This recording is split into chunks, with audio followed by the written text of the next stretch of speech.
안녕하세요. 2020 날씨 빅데이터 콘테스트에 참여하신 여러분 반갑습니다. 올해 콘테스트는 기업과 함께 문제를 풀어가는 대회인데요.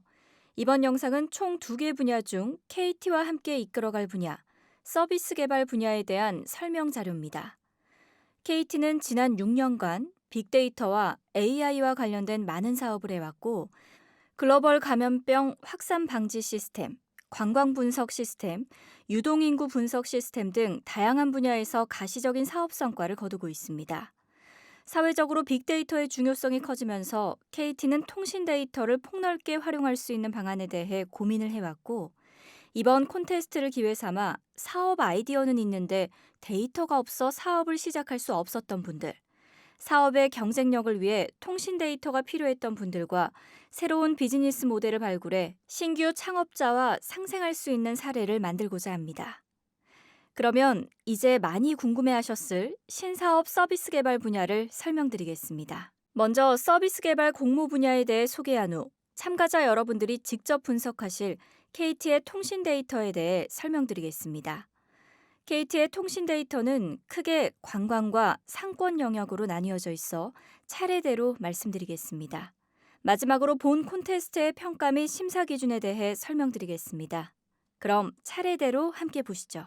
서비스 개발 분야는 날씨와 관광, 상권 빅데이터를 활용해 사업화 가능한 비즈니스 모델을 찾는 데 목적이 있습니다. 데이터 기반 신사업이 피부에 잘 와닿지 않는 분들도 많이 계실 텐데, 사실 우리가 익숙한 많은 서비스들이 이미 데이터를 활용하고 있습니다.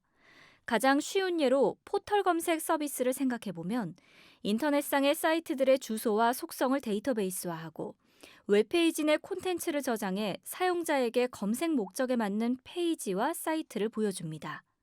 배달의 민족도 좋은 예입니다. 기존의 오프라인에서만 존재하는 배달 정보를 디지털화하고 수요자와 공급자를 연결해 새로운 플랫폼 사업을 만들었습니다. 이처럼 데이터라는 것은 누군가가 그 재료를 발굴해 적합한 요리로 만들기 전에는 가치가 잘 드러나지 않지만, 재료를 잘 이해하고 시장에서 해결하지 못한 문제점과 연결해 시장에 잠재된 소비자를 위한 요리를 만든다면 새로운 비즈니스 분야가 만들어질 만큼 파급력이 큽니다. KT는 새롭게 사업을 준비하는 참가자분들께 데이터를 시작으로 아이템을 발굴하고 시장에서 성장할 수 있도록 지원을 해드리고 함께 안정적으로 사업을 키울 수 있는 파트너가 되고자 합니다. 따라서 아이디어 발굴을 넘어 새로운 사업 창출을 위해 참가 대상을 창업 예정자, 스타트업, 관련 사업자 및 소상공인으로 한정해 신사업을 공모합니다. 그럼 저희가 제공하는 분석 데이터에 대해 설명드리겠습니다. 관광 분야와 상권 분야 두 가지로 구성되며, 관광 분야는 2019년 강원도와 제주도의 관광객 데이터를 제공합니다. 관광객 데이터는 공간적인 기준에서 소지역과 행정구역을 구분하고, 소지역은 관광지와 축제지, 행정구역은 행정동과 시군구로 나누고, 시간적인 기준에서는 1년간의 데이터를 일별, 월별로 제공합니다. 관광객 데이터에서 정의하는 대상 관광객은 방문객의 거주 지역에 따라 현지인, 외지인, 외국인으로 구분합니다. 분석가분들은 대상 관광객의 특성을 잘 이해하셔서 목적에 맞게 데이터를 활용하시기 바랍니다.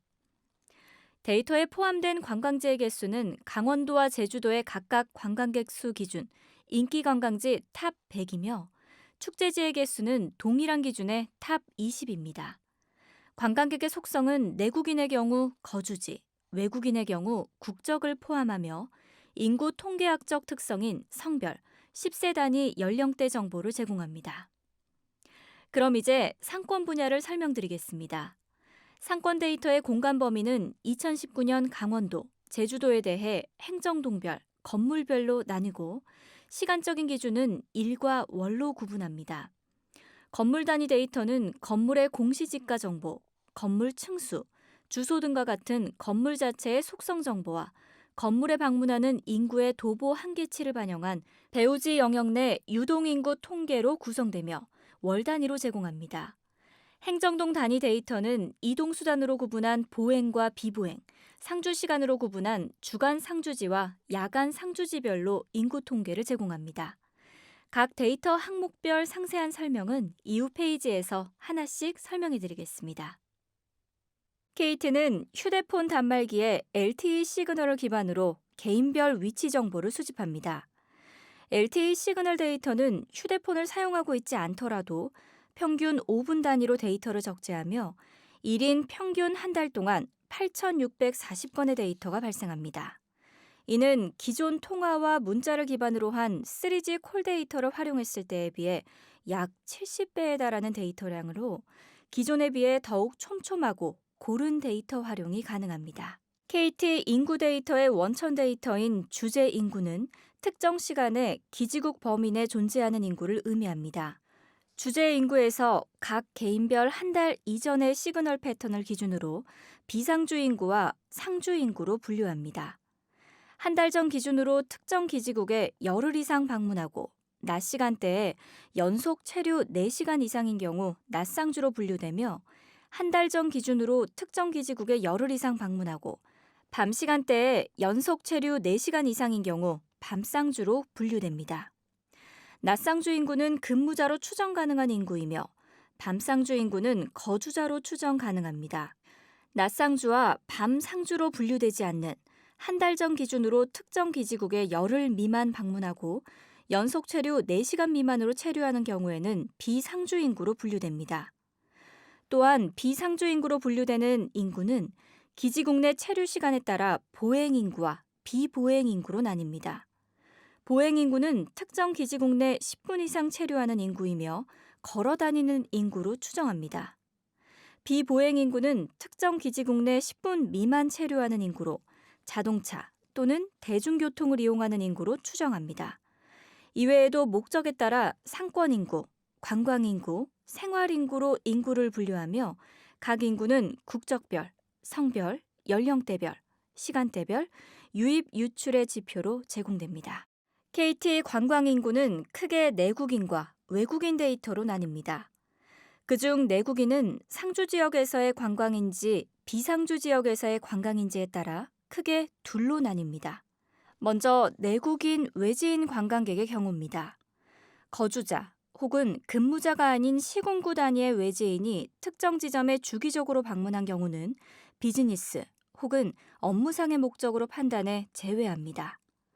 또 차를 타고 비보행으로 지나가는 것이 아닌 관광을 할 수 있을 만큼 시간을 머물러야 하기 때문에 특정 지점에 10분 이상, 관광지 영역에 최소 30분 이상 체류한 사람을 대상으로 집계합니다. 이와는 반대로 내국인 현지인 관광객은 특정 사람이 본인의 야간 혹은 주간 상주지에서 관광을 한 경우를 말하며 본인 상주지에서의 관광은 관광의 일상화로 외지인 관광객의 조건보다 약하게 해당 상주지에서 특정 지점을 월 8회 이하로 방문하면서 보행 조건인 특정 지점에 10분 이상, 관광지 내 체류 조건인 관광지 영역에서의 30분 체류 조건이 반영돼 집계됩니다. 외국인 관광객의 경우에는 KT 로밍 데이터를 활용하며 외국인 근로자 혹은 유학생을 제외한 15일 이내의 단기 체류자를 대상으로 하며 앞서 말씀드린 관광객 조건과 동일하게 보행 조건인 특정 지점 10분 이상 조건, 관광 지점에 최소 30분 이상 체류 조건을 추가해 외국인 관광객 여부를 태깅합니다. 한 통신사의 데이터로 전체 인구를 커버하지 못하기 때문에 통계적인 기법을 사용해 전체 모수를 추정하고 있습니다. 내국인의 경우에는 한국 내 KT통신사 점유율 등을 반영해 한국 내 전체 관광객을 산출하고 있습니다.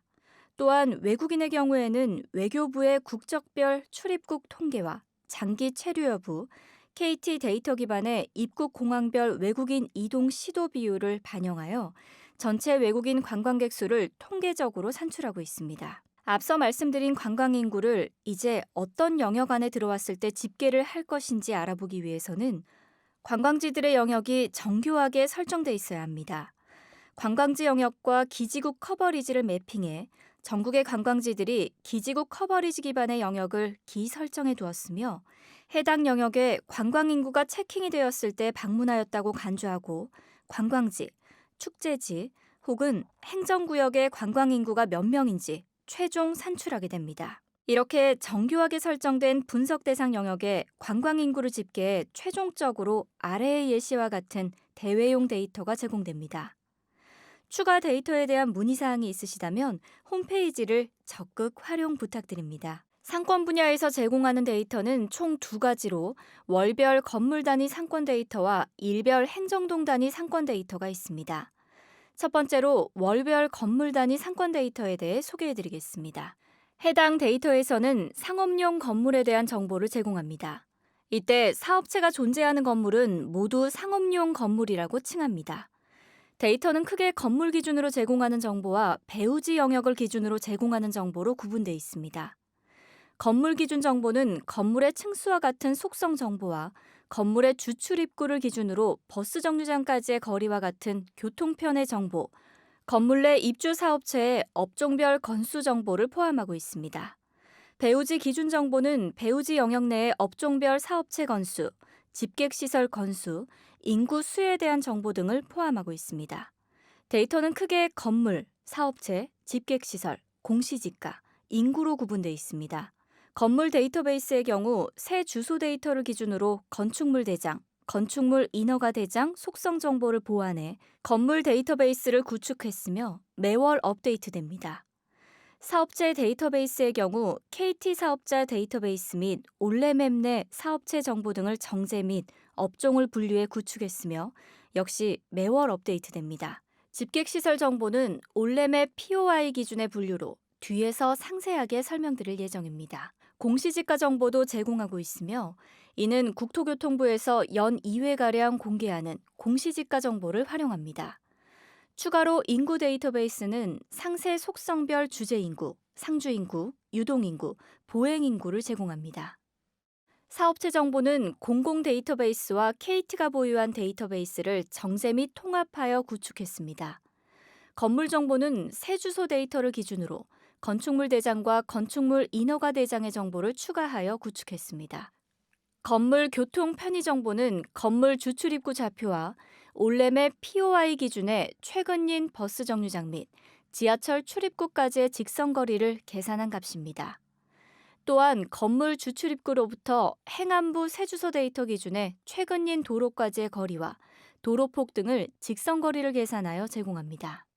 기존 소상공인진흥공단의 상권 분석 시스템 등 타사에서 제공하는 상권 정보는 블록을 기준으로 하고 있습니다.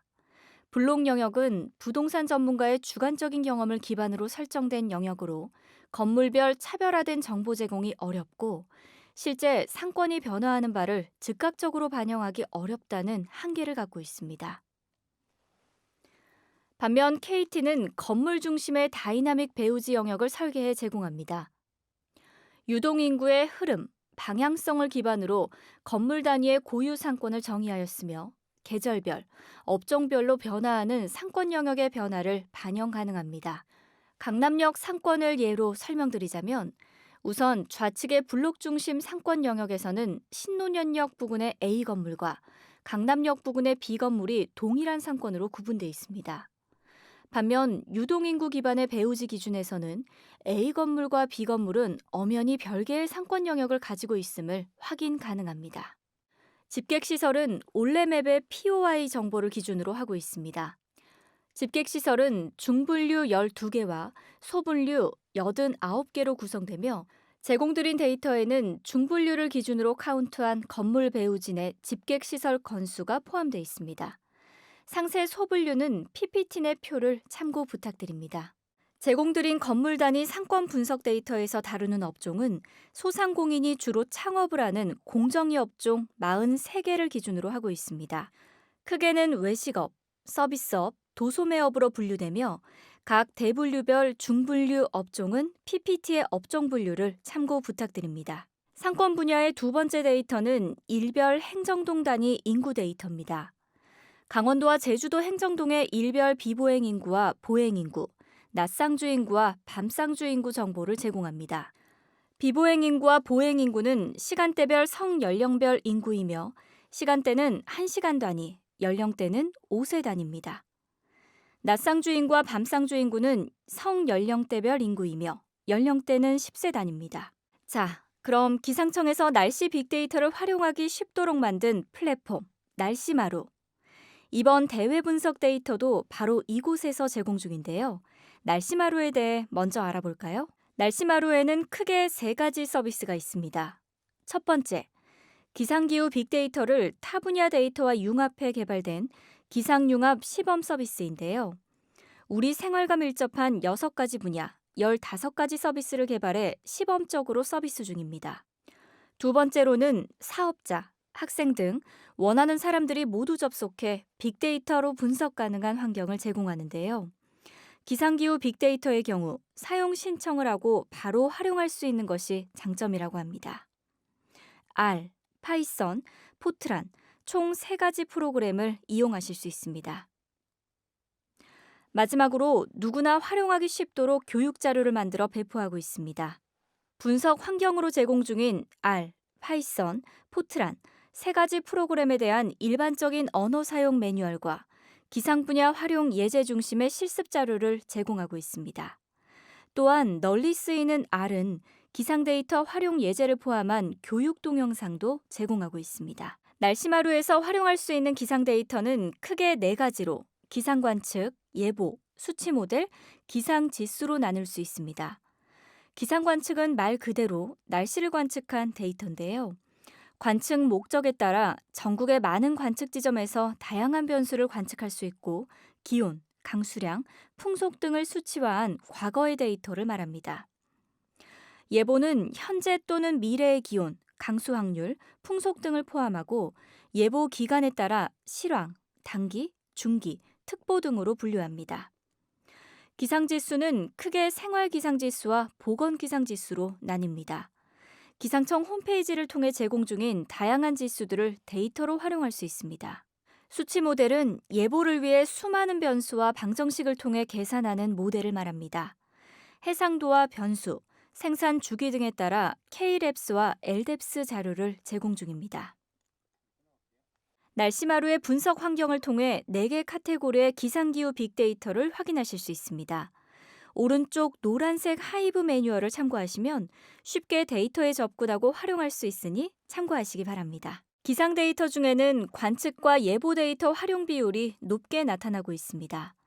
날씨 빅데이터 콘테스트는 다양한 기상 자료를 활용하고 주제에 맞게 접목하는 것이 중요한 만큼 다양한 변수들을 고려해보는 것도 좋을 것 같습니다. 참가자 여러분께서는 대회 공식 홈페이지를 통해서 6월 29일 오후 6시까지 공모작을 제출해 주시기 바랍니다. 제출해 주신 최종 공모안, 활용 데이터셋, 분석 프로그램 코드 등을 종합적으로 심사해 7월 10일에 10개 팀을 우선 선정하고 이후 선정된 10개 팀을 대상으로 7월 23일에 예정된 본선 심사 최종 발표회를 거쳐 심사위원분들의 평가 점수에 따라 수상자 7팀을 최종 선정할 예정입니다. 앞서 말씀드린 바와 같이 KT는 새로운 비즈니스 모델을 발굴하는 것이 목표입니다. 따라서 결과물의 사업성과 참가자의 실행 의지를 50점 만점으로 가장 비중 있게 평가할 예정입니다. 이 외에도 데이터를 얼마나 잘 이해하고 완성도 있게 사용하였는지를 30점, 결과물의 창의성과 독창성을 20점 만점으로 판단할 예정입니다. 특히 공모작 제출 시 시제품을 구현하여 제출한 참가자에게는 가산점이 제공되니 참고해 주세요. 선정되신 총 7팀의 수상자분들께는 본선 심사 최종 발표회가 끝난 직후 수상 등급에 따라 상장과 상금을 수여할 예정입니다. 최우수상부터 장려상까지는 심사위원분들의 점수를 종합하여 고득점 순으로 선정하고 특별상인 KT 대표이사상은 KT가 가장 높은 점수를 부여한 팀에게 별도로 선정하기 때문에 타 상격과 중복 수상이 가능하다는 점 기억해 주세요. 수상작에 대하여 KT 내부적인 사업성 검토를 거친 후 현물 지원을 통한 공동사업화를 추진하고자 합니다. 여기서 현물 지원은 사업화에 필요한 KT 보유 데이터, 마케팅 등을 의미합니다. 뿐만 아니라 기상청에서는 차년도 기상기업 성장지원센터 입주 신청 및 기상기후 산업 청년 창업자금 지원사업 지원 시 가점을 부여해드리고 행정안전부에서 주최하는 공공데이터 활용 창업경진대회 참가와 한국정보통신진흥협회에서 주관하는 빅데이터 관련 기업 일자리 매칭 프로그램 빅매칭 캠프 참가를 추천해 드립니다. 이상 2020 날씨 빅데이터 콘테스트 서비스 개발 분야에 대한 설명이었습니다. 이번 대회를 통해 날씨와 관련 있고 데이터에 기반한 신사업이 발굴되기를 기대하며 창업으로 이어질 수 있는 좋은 기회에 도전하시길 바랍니다. 궁금하신 내용이 있다면 대회 홈페이지 멘토링 신청을 통해 질문해 주시면 각 분야의 담당자가 1대1로 답변을 작성해 드립니다. 그 전에 대회 홈페이지, 커뮤니티, 자주 하는 질문에 지난 대회에서 많은 분들이 궁금해하셨던 내용을 정리해 두었으니까요. 꼭 참고해 주시기 바랍니다. 날씨 빅데이터 콘테스트에 관심을 갖고 영상을 시청해 주신 데 감사드립니다. 참가자 여러분의 미래를 응원합니다. 고맙습니다.